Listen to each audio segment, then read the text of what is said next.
नमस्कार बच्चों। हम इंटीरियर डिज़ाइनिंग में या आंतरिक सज्जा के अंदर हम एलिमेंट ऑफ डिज़ाइन या कला के तत्व पढ़ रहे हैं। 2 कला के तत्व हम पढ़ चुके हैं, स्पेस और लाइट। आज हम पढ़ेंगे लाइनें। तीसरा है रेखा या लाइनें। एक स्थान उदाहरण के लिए कमरा, खंबे, खिड़कियाँ, पर्दे, फर्नीचर या जो डिज़ाइन बनी होती है किसी कारपेट वगैरह के ऊपर, ये सभी एक लाइन के द्वारा पूरी फॉर्म होती हैं। लाइनें विभिन्न रूप में होती हैं। क्षैतिज रेखाएं या जिनको हम आड़ी रेखाएं कह सकते हैं या अनुदैर्ध्य रेखाएं कह सकते हैं, और वर्टिकल लाइंस खड़ी रेखाएं, और डायगोनल लाइंस तिरछी रेखाएं। खड़ी रेखाएं हमें लंबाई का आभास देती हैं। क्षैतिज रेखाएं या इंटीरियर डिज़ाइनर के अंदर डिज़ाइनिंग में किसी भी स्थान की बनावट का विस्तार करने के लिए एक कमरा या छोटा अन्य कोई भी जो एरिया होता है उसको व्यापक रूप से देखने के लिए हम लाइनों का इस्तेमाल करते हैं, और क्षैतिज लाइनें इनमें उपयोग करके देखा जाता है। आँख जिस तरफ भी अनुसरण करती हैं, यदि लंबाई में अनुसरण करती हैं तो उसमें लंबवत रेखाएं हैं, और यदि अनुदैर्ध्य या चौड़ाई में मूव होती हैं आँखें तो उसके अंदर आड़ी रेखाएं हैं।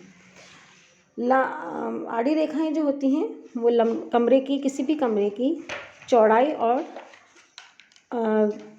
चौड़ाई को बताती हैं कि वह कितना चौड़ा है या कितना उसकी लंबाई गुना चौड़ाई है, कितना क्षेत्रफल है उसका। यदि एक छोटा कमरा है और अगर हम उसको बड़ा दिखाना चाहते हैं तो छोटे कमरे के अंदर हमें आड़ी रेखाएं इस प्रकार से उसके उस साइड बनानी चाहिए, या उस साइड हमें फर्नीचर की लाइनें इस तरह से व्यवस्थित करनी चाहिए कि वह हमें बड़ा दिखाई दे। यदि उसकी लंबाई ज़्यादा है और हम उसके अंदर आड़ी रेखाएं लंबाई में अधिक रख देंगे तो वह हमें और भी छोटा नज़र आएगा। इसलिए उसकी चौड़ाई के अंदर हमें आड़ी रेखाएं रखनी चाहिए जिससे कि वह बड़ा नज़र आए। उसके बाद आती हैं वर्टिकल लाइंस, जो कि कोई भी खड़ी रेखाएं जो कि हमें पर्दे के द्वारा दिखाई दे सकती हैं, खंबे के द्वारा नज़र आती हैं, वे सब वर्टिकल लाइंस कहलाती हैं। डायनेमिक लाइंस जो कि तिरछी रेखाएं हैं। डायनेमिक लाइंस भी लाइन होती हैं जो कि उपरोक्त 2 श्रेणियों के अंतर्गत नहीं आती हैं और तिरछी होती हैं, गतिशील लाइनें होती हैं, और एक सीढ़ी की जो राइज़र होती है या चलने की जो फ्लैट क्षेत्र जो होता है उस जिस पर हम पैर रखते हैं उसके द्वारा हम आड़ी रेखाएं दिखा सकते हैं। आड़ी रेखाएं गतिशीलता की तरफ बताती हैं, और यह ऊंचाई की तरफ भी लेके जाती हैं और नीचाई की तरफ भी लेके जाती हैं। जिगजैग इसका बेस्ट उदाहरण है। इसके अंदर घुमावदार रेखाएं भी हो सकती हैं, जैसे बेड हेडर है, डिज़ाइनर टेबल है। ऐसी अन्य कई वस्तुएं होती हैं जो कि डायगोनल लाइंस को शो करती हैं। ये हम बात करें तो जो इसमें विंडोज़ हैं ये क्षैतिज रेखाओं को प्रदर्शित कर रही हैं, और यह खड़ी रेखाएं वर्टिकल लाइंस बिल्कुल प्रदर्शित कर रही हैं। ये एरिया बहुत कम अगर ऊंचाई का होगा तो हमें इसमें लंबा नज़र आने लगेगा। ये सीढ़ियाँ जो हैं वो डायगोनल लाइंस को बताती हैं। तीसरा आता है रूप। रूप जो है वो 2 प्रकार के होते हैं, ज्यामितीय रूप और प्राकृतिक रूप। कोई भी स्क्वायर, वृत्त, त्रिभुज, कोई भी कठोर आकृति इस तरह की जो मानव निर्मित दिखती हैं वो सारी ज्यामितीय आकृतियाँ कहलाती हैं। षटभुज है, त्रिकोण है, इनके द्वारा कोई भी डिज़ाइनिंग, कोई भी पेंटिंग जो होती है वो बनाई जा सकती है। प्राकृतिक रूप से व्यवस्थित जैसे फ्लावर्स हैं, पौधे हैं, जानवर, पोखर, बादल, ये सब सनराइज़ हम दिखा रहे हैं, सनसेट दिखा रहे हैं, ये सब प्राकृतिक रूप होते हैं। तो जो स्पष्ट किनारे हैं वो देखिए इस चित्र के अगर हम देखें तो स्पष्ट किनारे इसमें दिखाई दे रहे हैं, और हमें शेल्फ जो है वो आयताकार दिखाई दे रही है। ये मानव निर्मित ज्यामितीय रूप है। उसके बाद आता है प्रकाश का बहुत अधिक महत्व है इंटीरियर डिज़ाइनिंग में। किसी भी स्थान को हम लाइट के द्वारा बहुत प्रभावशाली बना सकते हैं। एक बहुत अच्छी भूमिका निभाता है लाइट जो है। उचित प्रकाश की जो व्यवस्था होती है किसी भी इंटीरियर डिज़ाइनिंग का बहुत अहम पार्ट होती है। दो तरह के प्रकाश होते हैं। प्राकृतिक प्रकाश, जैसे कि आप इस चित्र में देख रहे हैं कि पिंक पर्दे लगे हुए हैं, लेकिन बाहर से जो लाइट आ रही है वो बहुत ही अलग तरह से इसमें नज़र आ रही है।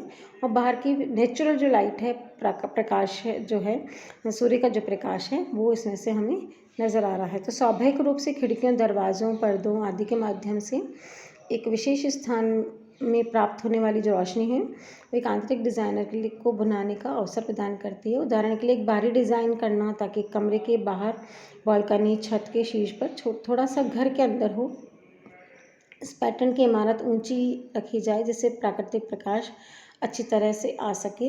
ये एक बहुत अनुकूल होता है इंटीरियर डिज़ाइनिंग के लिए। दूसरा होता है कृत्रिम प्रकाश।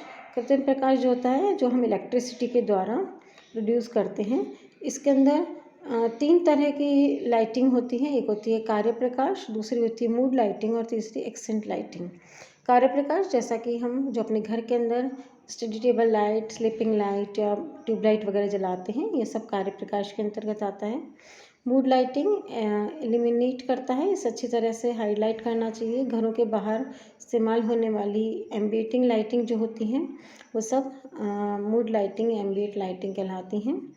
एक्सेंट लाइटिंग किसी विशेष स्थान या वस्तु को सजावटी उसके ऊपर हम फोकस करें, केवल हम उस चीज़ को दिखाएं, जैसे फव्वारा है, दीवार है, कोई मूर्ति है, कोई पेंटिंग है, केवल उसके ऊपर हम फोकस करें, वो एक्सेंट लाइटिंग कहलाती है। जैसे कि आप इसमें देखेंगे, ये जो टेबल लैंप है ये कार्य प्रकाश है, और ये पूरी एम्बिएंट लाइटिंग है कि ऊपर से पूरी इस तरह से गिर रही है। और ये केवल इस एक सजावटी, हमने एक लैंप जो है वो हमने करा है, तो ये जो कहलाता है ये एक्सेंट लाइटिंग कहलाती है। कलर हम बहुत डिटेल में हम पढ़ेंगे, अभी हम बहुत शॉर्ट में पढ़ रहे हैं। कलर जो होते हैं, बेसिक जो कलर होते हैं वो 3 कलर होते हैं। कलर का बहुत अधिक प्रभाव पड़ता है। डार्क कलर है, लाइट कलर है, कौन सा उसका शेड है, कौन सा टिंट है, कितनी वैल्यू का कलर है, प्राइमरी कलर्स है, सेकेंडरी कलर हैं, टर्शरी कलर्स हैं। तो कमरे की सजावट के लिए कलर का अपने आप में एक बहुत महत्वपूर्ण है, जिसको हम पूरी डिटेल के अंदर उसके अंदर हम कलर नेक्स्ट क्लास में हम पढ़ेंगे। उसके बाद आता है बनावट। बनावट इंटीरियर डिज़ाइनिंग में एक सतह की धारणा है।